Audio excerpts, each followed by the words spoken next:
The other day I saw this post on Twitter. Twitter is always sort of a breeding ground for interesting thoughts and discussions, even though it's not really the best place anymore. I don't know if you guys are on there, but sometimes I find some stuff that makes me really want to have a discussion, like this one. Somebody said, whenever I hear people bragging about reading 100 books a year or whatever, I just think you are so obviously posturing as an intellectual for vanity purposes and not reading enough things that are challenging for you or engaging with them deeply. Okay, so at first glance, this made me crazy. And it seems like this person is saying that your 100 books that you're listing on your Goodreads goal is a bunch of fluff books.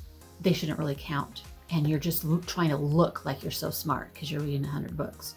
But if you look at your list, you'll see that your books are all genre books or fantasy books or fluffy romance books or whatever.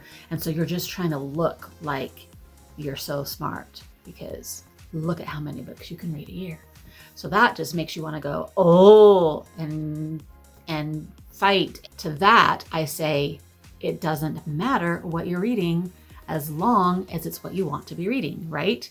And I do think that sometimes people have a goal and then they will say, oh, I need to hurry and fit in something here. And so you read something smaller-ish or easier or faster or something. And sometimes I actually do in the back of my head think, oh, I can't read these huge fat books that I want to read because dang, I won't make my goal. My goal right now, just for the record, is 50 books. I did used to read 100 books a year. But then, as I've said a gazillion times, other things took over and there's no way I could fit in 100 anymore these days. I have no idea how I used to do it because I was reading 100 books when I had still little kids at home and lots of kid activities and was running here and there like constantly and taking care of homework and, actually having to make dinner and stuff like that. So I don't know how I fit it in during that busy time of life too, but somehow I did, and now I somehow can't. And this person clarifies it or trying to make people understand that what they're saying is that we shouldn't value that we've read a certain amount of books. We should more value that we should look at a list and say, oh, look at all these awesome books that I read. And I really enjoyed this. And I really want to reread this. And I really want to talk about this because it made me think about this. And so this person, I think, was trying to say that we shouldn't value the amount we read. We should value what we get out of what we read, which I totally agree with. Now I'm thinking about it, I think that they worded it wrong in the other tweet where they were saying people were posturing as intellectuals because they wanted to brag about their 100 books a year. That will get people crazy. But if you are saying, hey, it shouldn't matter how many books we read, it should matter how much we enjoy them, then that makes sense. And so for me, as a person who struggles right now, because like I said, I used to read a lot more than I do now, then I think, am I being less of a reader now than I used to be? And do I have any business being on BookTube because I can't list a whole bunch of books every month that I've read? Or is it okay because I feel things about the books and I want to talk about the books and I want to encourage reading and hope somebody else finds books that they want to read through what I'm reading? And do you know what I mean? So yeah, if you scroll on down through the comments on this tweet, I think most people really truly took that tweet incorrectly. Well, one person even said, I read a lot, but I don't dare tell anybody because I'm embarrassed by it. And I used to feel this way back in the day before I was blogging. It was when the internet was first starting. You guys realize how old I am, right? When the internet was first starting and people weren't really sharing everything about their lives, I was reading a lot and I hid it from my people in my real life.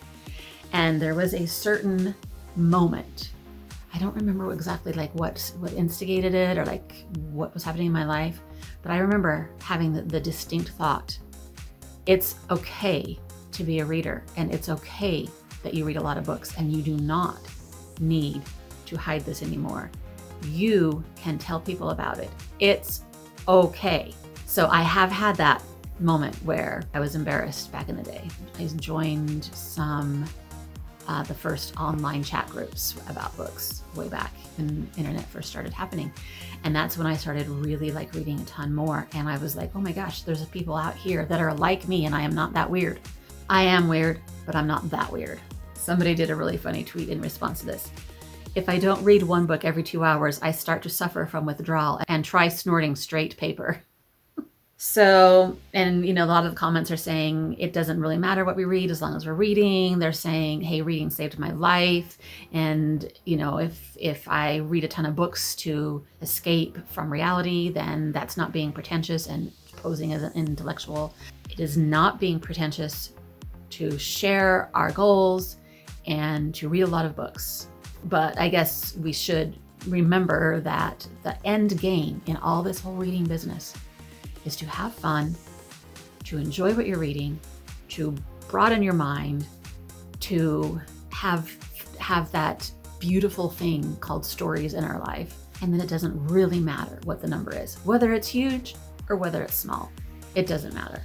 That's not what reading's about. So that is my reading thoughts of the day, the thing I wanted to kind of get off my mind. If you guys have any thoughts, please let me know in comments. Please let me know what you feel about this. And if you would have seen something like that, how would you have reacted? Let's get out there and read all we want and just go for it.